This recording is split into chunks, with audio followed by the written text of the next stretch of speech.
छठे अध्याय में श्री कृष्ण ने अर्जुन को ध्यान योग के माध्यम से आत्मा और परमात्मा के मिलन का ज्ञान दिया। अब सातवें अध्याय में, जिसे ज्ञान विज्ञान योग कहते हैं, भगवान अर्जुन को अपने वास्तविक स्वरूप, भक्ति और ज्ञान का रहस्य समझाते हैं। यह अध्याय भक्त को ईश्वर की दिव्य महिमा का बोध कराता है। कृष्ण: हे पार्थ, अब मैं तुम्हें वह ज्ञान दूंगा जिससे तुम मुझे पूर्ण रूप से जान सकोगे। इस ज्ञान के द्वारा तुम्हें संसार में और कुछ जानने की आवश्यकता नहीं होगी। श्री कृष्ण अर्जुन को बताते हैं कि यह ज्ञान आत्मा और ब्रह्मांड के रहस्यों को समझने के लिए पर्याप्त है। कृष्ण: हे अर्जुन, मैं जल में स्वाद, सूर्य और चंद्रमा की रोशनी, अग्नि में तेज और सभी जीवों का जीवन हूं।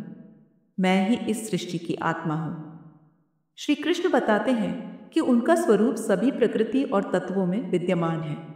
वह सृष्टि के हर कण में है। कृष्ण: हे पार्थ, मेरी माया से कोई बच नहीं सकता। यह माया संसार के 3 गुणों सत, रज और तम से बंधी हुई है, लेकिन जो मुझ में शरण लेता है वह इस माया को पार कर जाता है। कृष्ण: जो व्यक्ति अपने कर्तव्य को फल की आसक्ति के बिना करता है और अपने मन को शांत रखता है, वही सच्चा सन्यासी और योगी है। कृष्ण अर्जुन को सिखाते हैं कि सच्चा योगी वही है जो सुख दुख, लाभ हानि और मान अपमान में समान भाव रखता है। कृष्ण: हे पार्थ, ज्ञानी व्यक्ति अपने कर्तव्यों को करते हुए इन सभी स्थितियों में स्थिर रहता है। वह अपने आत्मा में स्थित होता है और बाहरी परिस्थितियों से प्रभावित नहीं होता। श्री कृष्ण समझाते हैं कि जो व्यक्ति अपने मन और इंद्रियों को नियंत्रित करता है और भगवान में लीन रहता है, वह सच्चा योगी है।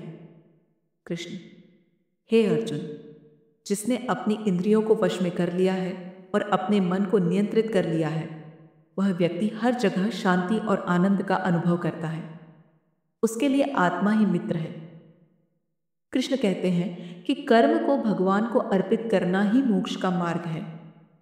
कृष्ण: जो व्यक्ति हर कर्म को भगवान के प्रति समर्पित करता है और अपने अहंकार को त्याग देता है, वह अपने कर्मों के बंधनों से मुक्त हो जाता है।